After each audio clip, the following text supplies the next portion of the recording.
My name is Rahul, and this is the story of a birthday party that taught me one of the most important lessons of my life. Sometimes caring for your friends can bring more happiness than thinking only about yourself. It happened 2 years ago when I was 23 years old.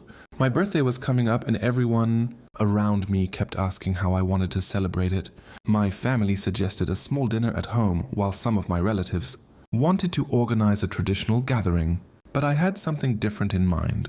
For years, my friends had been there for me through every difficult moment. They helped me during my college days, supported me when I lost my first job, and stood beside me whenever life became challenging. Because of that, I felt that my birthday should not be just about me.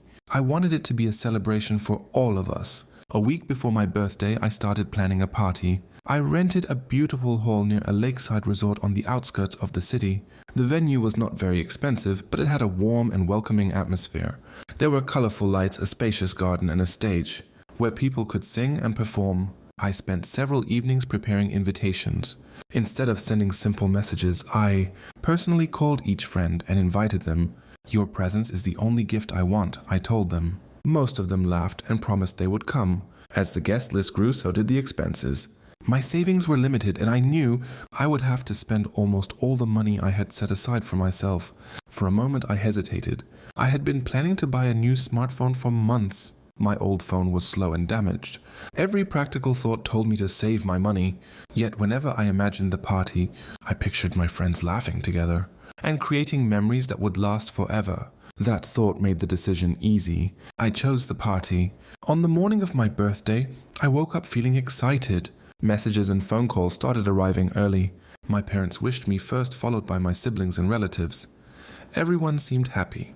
By afternoon, I went to the venue with a few close friends who had volunteered to help with the decorations. When we arrived, the hall looked ordinary. There was still a lot of work to do. We hung balloons around the walls, arranged flowers near the entrance, and tested the sound system. Everyone worked together enthusiastically. As we decorated, jokes and laughter filled the air.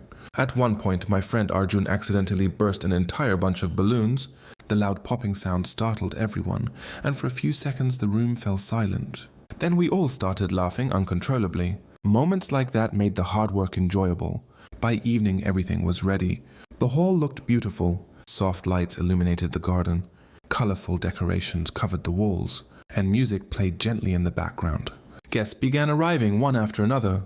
Every time someone entered, I greeted them personally. Soon the venue was filled with friends from different phases of my life: school friends, college friends, co-workers and neighbors. Seeing all of them together felt incredible. Many of them had never met before, yet within minutes they were talking and laughing as if they had known each other for years. That was exactly what I had hoped for. As the evening progressed, food was served. Instead of choosing expensive dishes for myself, I had carefully selected meals that I knew my friends loved. Some preferred spicy food. Others liked desserts. A few were vegetarians. I had tried to include something for everyone.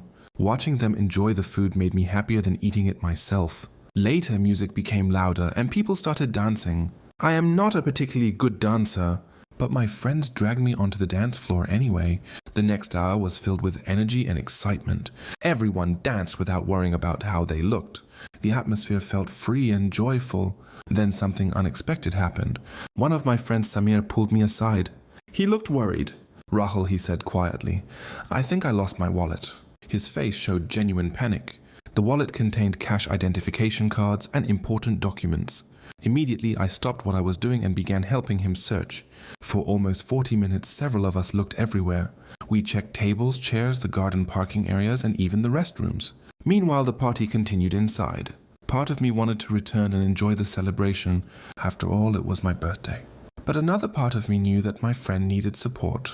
Eventually, we found the wallet near a flower arrangement in the garden. Nothing was missing. The relief on Samir's face was priceless. "Thank you," he said. I simply smiled. Helping him felt more important than any birthday activity. As the night continued, another challenge appeared. One of my college friends, Imran, seemed unusually quiet. Normally, he was energetic and cheerful. This time, however, he sat alone near the corner of the garden. I decided to sit beside him. After a few minutes of conversation, he admitted that he had recently lost his job and was struggling emotionally. He had not told many people about it. While everyone else enjoyed the party, I spent nearly an hour talking with him. I listened carefully and encouraged him not to lose hope.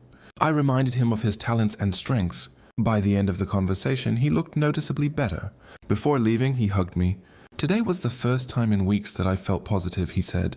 His words stayed with me. As the celebration reached its peak, everyone gathered around the large birthday cake. The lights were dimmed. People started singing the birthday song. The sound echoed throughout the hall. I stood in front of the cake and looked around. Dozens of smiling faces surrounded me. In that moment, I realized how fortunate I was. Not because of gifts, not because of money, but because of the people in my life.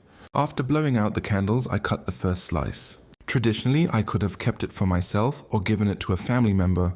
Instead, I offered it to my oldest friend Vikram. He had been my friend since childhood and had supported me through countless difficult times. The gesture surprised him. Soon everyone began taking pictures and recording videos. Laughter filled every corner of the venue. The celebration felt perfect. Or so I thought. Near the end of the evening, I learned that one of my friends could not afford transportation back home. Without hesitation, I arranged and paid for a ride. A few others needed assistance as well. By the time the party ended, I had spent even more money than I originally planned. Financially, it was not the smartest decision, but emotionally it felt right. Around midnight, guests started leaving. One by one, they thanked me for organizing such a wonderful event. Many of them said it was one of the best parties they had ever attended. When the last guest finally departed, the hall became quiet. The decorations remained, but the excitement had faded. Only a few close friends stayed behind to help clean up. As we collected empty plates and packed leftover decorations, exhaustion began to set in. Yet I felt deeply satisfied. When everything was finished, we sat together in the garden. The cool night breeze moved gently through the trees. For a few minutes, nobody spoke. Then Arjun looked at me and said, "You spent the entire evening making sure everyone else was happy." The others nodded in agreement. I laughed and replied, "Maybe that's because seeing all of you happy makes me happy." They smiled. A few days later, something unexpected happened. Many of the friends who attended the party came together and surprised me. They had collected money and bought the smartphone I had wanted for months. I was completely shocked. "How did you know?" I asked. Vikram laughed. "We know you better than you think." The gift itself was wonderful, but what touched me most was the thought behind it. My friends had noticed my sacrifice. They understood that I had chosen them over my own desires, and they wanted to show their appreciation. That moment taught me a powerful lesson. Kindness rarely goes unnoticed. Sometimes it takes time, but genuine care often returns in unexpected ways. Even today, whenever I look back on that birthday, I do not remember the decorations or the food first. I remember helping Samir find his wallet. I remember encouraging Imran during a difficult period in his life. I remember arranging rides for friends and making sure everyone felt included. Most importantly, I remember the feeling of being surrounded by people who truly cared about one another.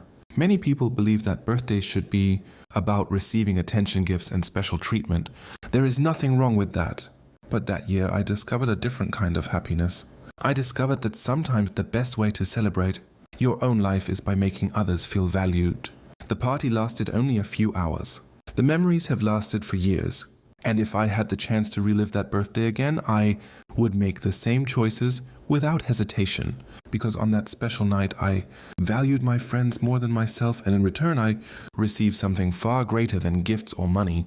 I received unforgettable memories, stronger friendships, and a reminder that true happiness often comes from giving rather than receiving. That birthday was not just a celebration of my life. It was a celebration of friendship, loyalty, and the people who make life worth living.